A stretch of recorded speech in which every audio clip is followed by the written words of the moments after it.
Welcome to Kenton's videos. Enjoy the video. In this video, I will show how to make bonbons at home. Start by tempering chocolate to a glossy shine using a heat-safe bowl and thermometer.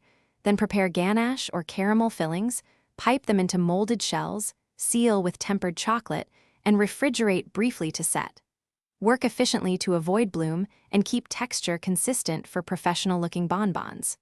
Finish by brushing with cocoa butter colors or dusting with cocoa powder, and serve at room temperature with care. Choose fillings with balanced sweetness and texture like ganache, caramel, or praline. Chill fillings slightly before molding to prevent melting the shells.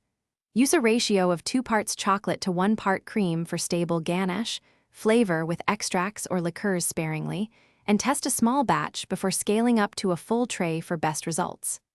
Store finished bonbons in a cool, dry place in airtight containers, and bring them to room temperature for best flavor and texture. If you're finding this helpful, please subscribe and like the video to support more recipes. Quick recommendation: bring your space to life with the Echo Dot smart speaker as an easy kitchen companion for timers and music, and it fits small countertops. It also plays upbeat tunes to keep you stirring happily. Check the description for the link and other deals, and enjoy hands-free help while you cook. Now let's get back to the video. Tempering chocolate correctly ensures a glossy finish and snap. Use a thermometer and follow seating or tabling methods to reach target temperatures precisely. Keep work surfaces dry and avoid steam near chocolate.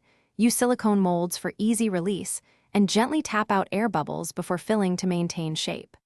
Practice makes results consistent, so start with small batches and adjust technique as you learn how chocolate behaves. This patience pays off with professional-looking bonbons.